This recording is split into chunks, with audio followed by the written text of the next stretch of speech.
Junk mail, we all deal with it. Comes into our lives at home and at work. There's some really great opt-out systems, but without opting out, 100 million trees annually, just for things that we get, maybe we'll look at for 10 seconds and then recycle.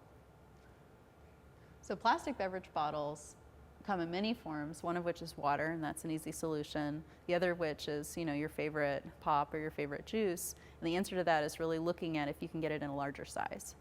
And so buying in bulk makes a big impact on packaging and reducing waste. So we all have cell phones. Luckily, we've got local places where we can recycle them. But just the generation of that technology and those precious metals and the coltan, which is mined from one place in Africa that makes these things work. Just rethinking, do we really need that new phone? Is the one that I'm using of no use?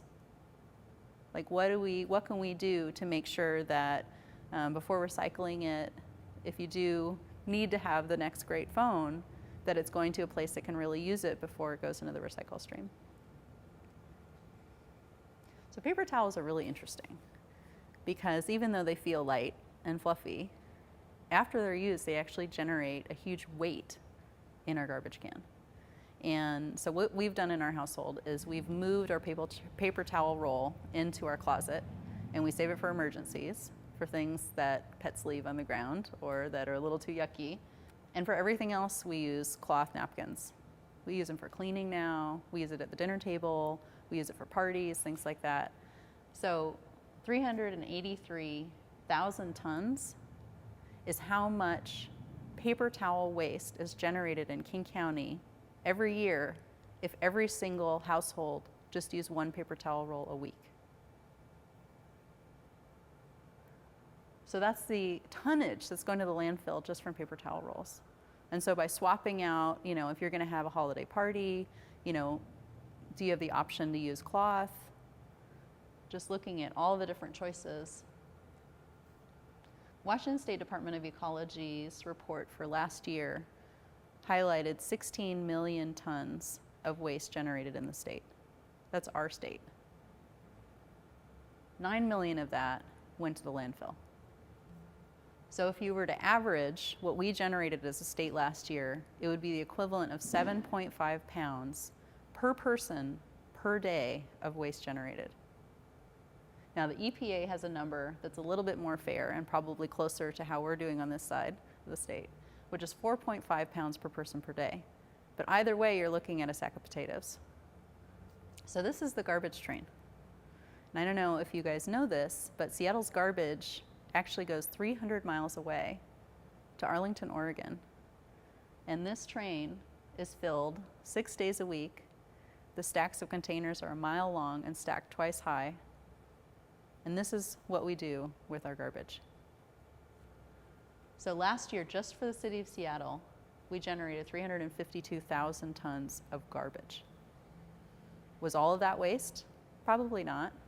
The state estimates that 54% of that could have been recycled or composted. So what does that look like to us?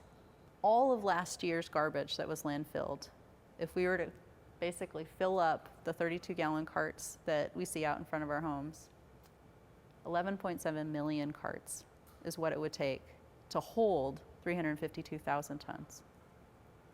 This is our beautiful city. So this is just showing not just our present, but our future.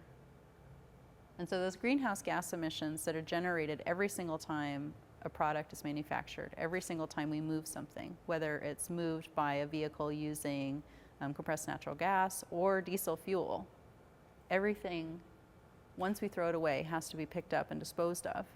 And so each of those steps are generating waste and generating greenhouse gas emissions. And so if each of us take little steps, we can really impact this. King County has identified 2030 as the year that it would like to be zero waste. And what that means is that everything that's generated can either be recycled, upcycled, composted, or returned to the manufacturer for reuse or recycling. So we're not talking about generating nothing, but we're talking about being really smart about generating products that we use in a very smart way and then recycle them back into the system. So we're not constantly creating these mountains and mountains of garbage and recycling. So one is you and me and your neighbor and the person you see down the street. So in this competition, it really is about individual choices and about neighborhood-wide choices.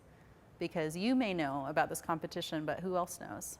And the more people who know about this competition, the more likely it is that your neighborhood is going to win. And so the trick to this competition is making sure as many people know about it as possible. And in the end, it's your decision. You're part of the competition, whether you want to be or not. And so you really get to decide who wins. And it's your actions that have already been tallied from last year compared to what you want to do moving forward. So we like saying stop waste before it happens. And what we mean by that is making different choices. And so it's looking at everything you come across in your day-to-day life and saying, do I really need to throw this away? Instead of throwing it away, can somebody else use it? Are there any single-use items at work or at home that can be replaced by reusable items? Using less paper. If you print double-sided, you save 50% of paper automatically. Reducing packaging. Packaging is 25% of all the waste that ends up in the landfill. If you have a yard, if you have the ability to compost in your backyard, great. If you don't, that's okay too. If you have a lawn, you can do what's called grass cycling, which means cutting higher, leaving it on the lawn, and letting the lawn itself actually regenerate nutrients for the soil. So I still know a lot of people that throw perfectly good things away. And we have a really easy option. We have an amazing organization and network of second-use retailers everywhere, downtown, in the outskirts of the city. So anything that you don't want, I bet you can find a home for. So we have lots of resources available on our website. We've got available here tonight. We do a weekly e-newsletter called the Weekly Waste Reduction Tips. And that's something that comes out every Monday morning. We highlight one tip and talk about what it is, and then we explain why it matters. What is the big picture? We've got a great checklist called Beyond Waste at Home, and on the back of that checklist is a great list of resources. We have on our website a wonderful resources page including waste calculators and things like that, so you can really take a look into your own household. And then we're looking for stories. If you know somebody who's doing something really unique to reduce waste, we want to know about it, and we want to share that story so that we can tell other people and give examples of people in their neighborhood doing great things. And so my question for you is, what are you going to do to help your neighborhood win? So this is how we're doing. This is the first comparison.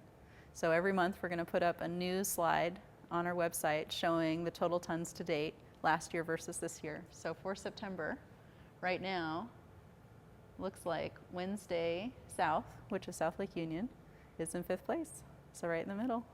So we're going to show kind of total tonnage for each type of waste, whether it's garbage, recycling, and composting, how you're doing, and who has the greatest percentage reduction.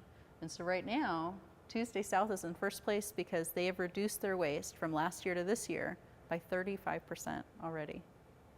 And so as the year progresses, it's going to be really interesting to see how that changes. And you have a huge impact on doing that.